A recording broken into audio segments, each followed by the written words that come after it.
I'm joined by Heidi Giokos, who's also been having a look at what this means. Heidi, thank you very much for joining us. I know that you have been reading through. Tell me, what have you been able to make of this? What does it mean?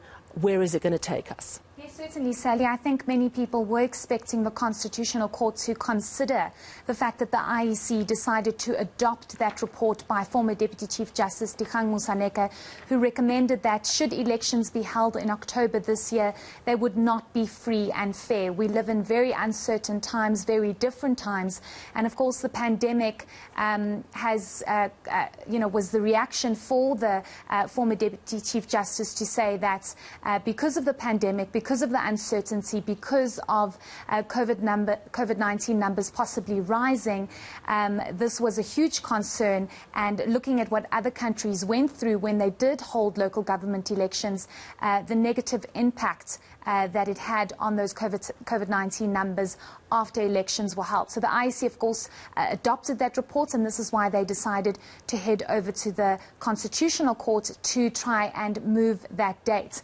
But according to the judgment, we understand that the Constitutional Court has ordered Cooperative Governance Minister Nkosazana Dlamini-Zuma to decide on a date. We understand that the date must be held, elections must be held on any day in the period from Wednesday, 27 October 2021, which is a Monday, to the 1st of November 2021. Both dates inclusive. We also understand that the minister must decide on a date no earlier than the 10th of September. So time is of the essence here. October's around the corner, and we do know that political parties have, of course, raised concern that they did not have enough time to prepare for the local government elections, to campaign, given the lockdown regulations and restrictions. So this is going to be an interesting one to see unfold, to see how political parties react to this. Many people say that they should not postpone local government elections, but according to the report by the former Deputy Chief Justice Dikgang Moseneke, if local government elections were to be postponed, he recommended that it be no later than February 2022. So we'll have to wait and see what some of the political parties say and how they're going to prepare in less than a couple of weeks. Something else I must also add, Sally, is that the Constitutional Court has also ordered for voter weekend registration to start, given the fact that that was postponed due to the IEC adopting that report by the former Deputy Chief Justice. Yeah, I mean, I'm just, it's fairly short and we don't have all the reasons now, which I'm sure will come in time. But it says if the Commission determines that it is, that's the IEC, that it is practically possible to hold a registration weekend, they must do so. But then it goes on to say if the Commission determines that it is not practically possible to hold a voter registration weekend, the Minister must, not earlier than the 10th of September, issue a proclamation determining a date for the local government elections, and between the date of this order and the 10th of September, eligible voters who wish to register may apply to do so. So I think what they're saying is that whether the IEC feels there's time for a voter registration weekend or not, they have to carry on. Am I right, Heidi? Yes, certainly. That's what it seems to indicate in this court judgment. Hopefully we'll get the full judgment so we can read in depth as to the reasons behind the dismissal of the IEC requesting for an extension or postponement of the local government elections. What's also interesting here, Sally, is the fact that we know that the state of disaster management has been extended to the 15th of September. And today, while speaking to the Health Minister, Dr. Joe Phaahla, saying that there are in discussions to determine whether or not they can ease restrictions given the COVID-19 infection rate is dropping.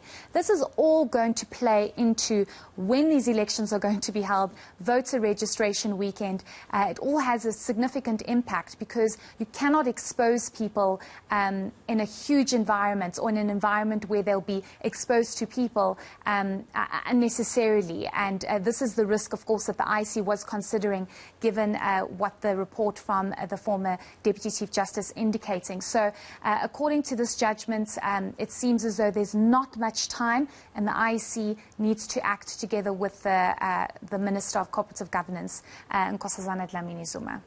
Well, I can tell you there is a lot of work to be done within the IEC, and of course we are hammering the phones right now, trying to get hold of them to find out what they have to do. I mean, just the printing of ballot papers alone is an enormous task. There is so much within the IEC that has to be done, and it's not a usual local government elections, is it, Heidi? Because, of course, this is an election that's going to be held with COVID restrictions in place. Let's not forget, some provinces are still in a third wave.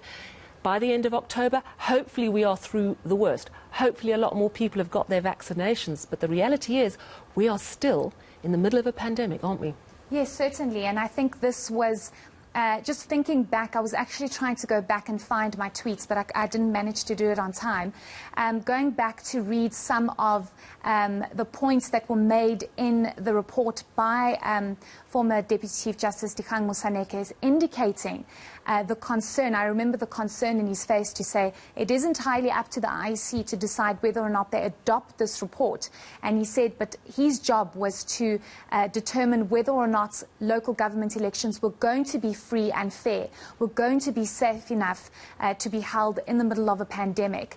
And this is why he proposed for them to be postponed, but no later than February, because of the current wave that we had been experiencing. About a month or so ago, COVID-19 infections were extremely high, and nobody knows what October will look like. And this is, of course, a concern and something that the IEC will need to consider and factor in. How are they going to consider queuing? How are they going to consider voting stations? Some voting stations, or some areas rather, are still experiencing, as you mentioned, a high COVID-19 infection rate. Other provinces such as KZN, Eastern Cape, as mentioned by the Health Minister today, that they are experiencing high numbers that we saw here in Gauteng. So there's a lot to consider, and there's not much time left. It's about a month and a half to go. So they have a lot to do on the ground, and perhaps they'll just have to figure out how they do it. I'm actually quite baffled to think how much they have to do and get through before the 27th of October. But hopefully we'll get a sense from the IEC, Sally, as well as political parties. Yeah, and the other interesting thing, Heidi, and thank you so much for coming through the studio so quickly, the other big issue was whether the Constitutional Court was the right place to make this decision. And I'm guessing they decided they were, otherwise they wouldn't have come out with this. And they said the Electoral Commission's application for direct access on an urgent basis is granted. I presume that means they believe they are the right people to make the decision. But big news for a Friday afternoon. And I think anyone in politics, anyone at the IEC, and possibly anyone in journalism thinking they were going to have a quiet weekend is now going to be thrown completely into high-speed planning because this looks fairly set in stone. But of course, during the course of this evening, we're going to be speaking to legal experts. After 6, I'm speaking to the DA's John Steenhuisen about this and other matters.